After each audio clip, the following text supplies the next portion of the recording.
Hello and welcome back to another BobBlast. Hi, I'm Bob Burridge, and this one is all about varnishes. You know, the stuff you put on top of your painting, the very last thing you do. Why do I want to talk about varnishes? Well, it's because it really does protect the painting surface. It pulls the sheen together. You know, you're working with different kinds of papers and collages and paints. They all dry differently. It kind of pulls the whole thing together and makes it very uniform. It also protects it from scuffing and scraping and scratching and dust, more importantly. So let me show you the products that I use in my studio.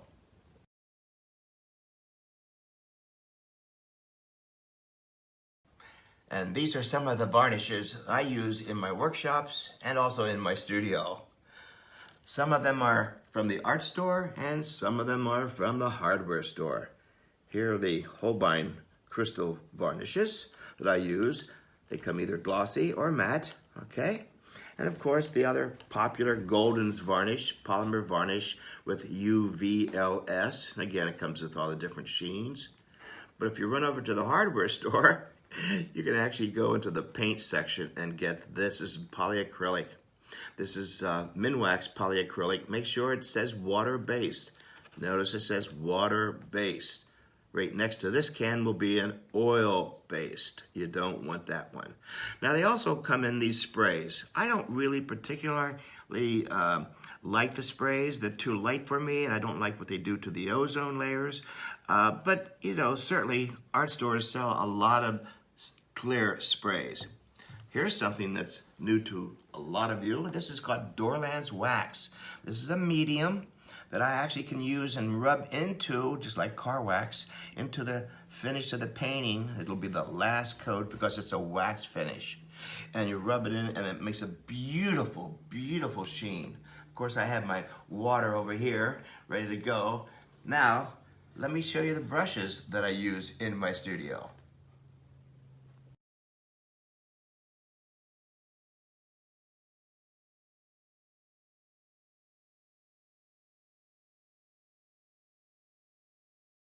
And so these are my varnish brushes.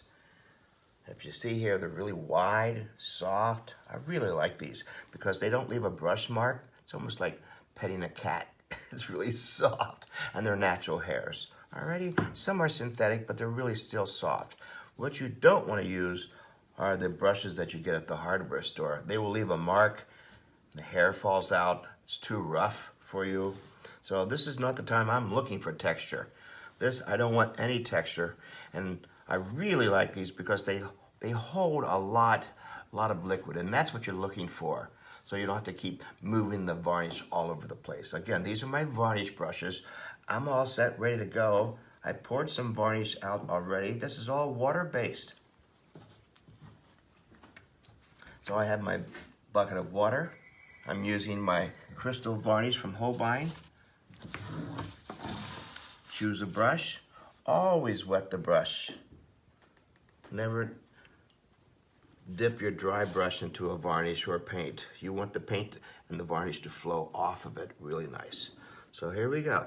What I've done here is I've stirred it up. Before we started, I stirred it up. Always stir it up gently. Don't shake it. Don't shake it. Always stir it. I use these big popsicle sticks. They're perfect, right? So here we go. Dip your brush in. Now here is really important. Go slowly. Look how much I'm putting on. Slowly. Slowly. Put a lot on. It's going to seek its own level. Slowly. Don't start answering the telephone. Don't do anything else. Look, I can go back on top of it slowly. Picking up the puddles.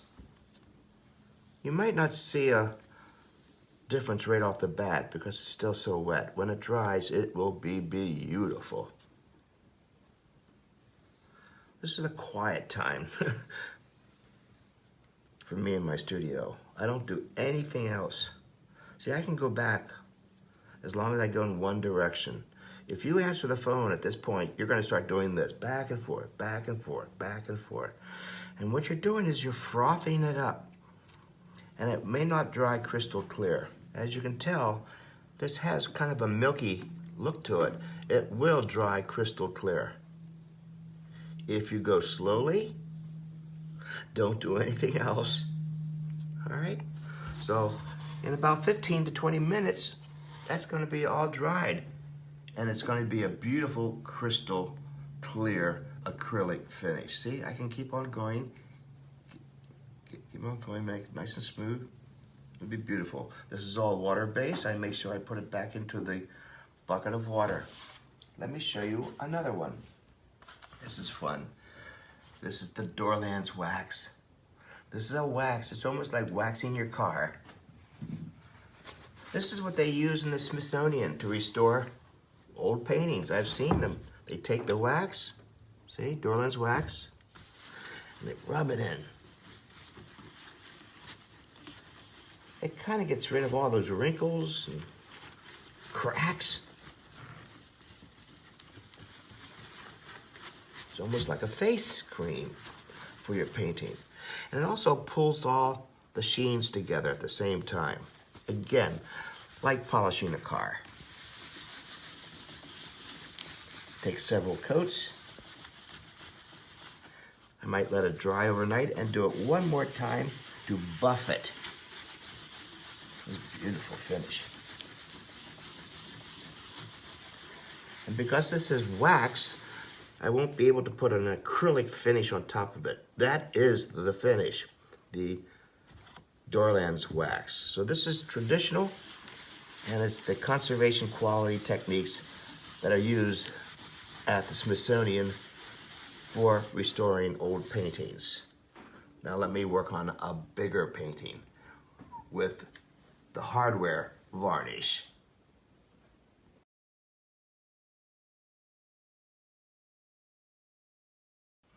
And now for some hardware store varnish. Here's some Minwax polyacrylic.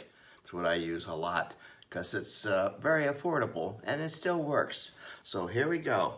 Look, even on a canvas, it will work on a canvas. This is a canvas that has paper on it, collage, all different kinds of finishes. This is my polyacrylic. I stir it up gently. There you go, tongue depressor, my wet brush. And again, very much the same way as doing the paper pieces. This now is a canvas.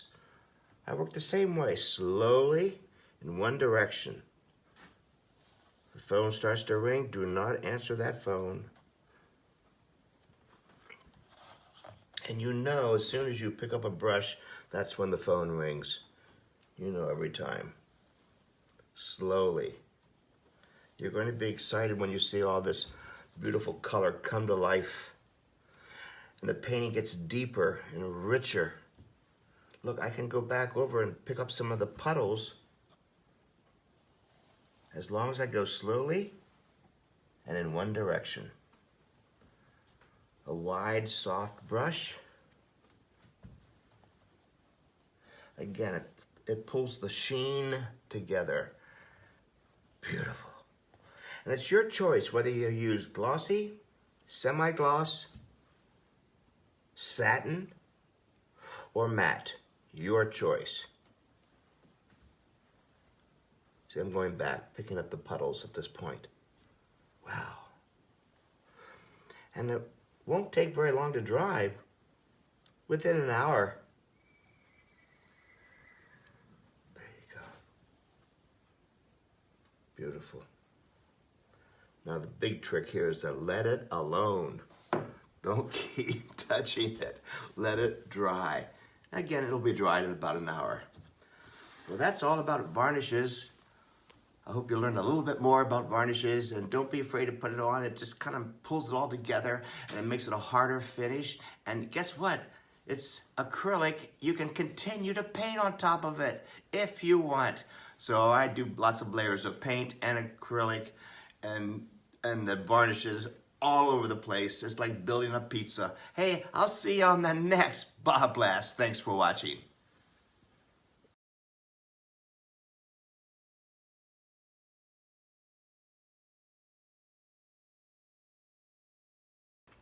Hey painters, Have you ever felt like you just needed to give yourself some time out and just go away and paint just for you? Hi, I'm Bob Burridge, and let me tell you about one of my most favorite places to go and paint in Mexico. I was writing it all down in my journal, and I was reading it back to myself, and I said, you know, this really reads pretty well. I'd much rather read it to you as opposed to trying to remember. But this is all about me going down and doing a painting workshop for count them, 2 one-weekers back to back in one of my most favorite places, 10 miles south of Puerto Vallarta, in our own casa, filled full of a bunch of artists, and the ocean is right there. Let me read you this script that I wrote. It's better than me trying to remember it, okay? Painting in this charming open-air casa studio, overlooking the authentic fishing village 10 miles south of Puerto Vallarta in Mexico. Imagine every day creating in the art studio right on the Pacific coast of Mexico. Ah, that ocean breeze is wonderful, right? Welcome to one of my most favorite times in Latin America, Casa de los Artistas. Come and paint with me, beginners and experienced. Abstract acrylic painting and collage workshops, 2 1 weeks. Boy, does this ever sound like an advertisement, right? Refresh your creative spirit. Immerse yourself in the Mexican culture while you stay and paint on the top floor of this casa and studio. We'll be painting a lot. This painting workshop emphasizes loose, expressive abstract techniques, creative tearing, collage pieces, and paint splashing at the Casa's magnificent open-air studio with sweeping views. Boy, do we ever have sweeping views of the ocean and quaint village of Boca de Tamalan. This is my paintcation for me. I hope it's also a paintcation for you. Give yourself some time out and reserve your space now. I'll see you down there in Mexico. Hey, thanks for watching.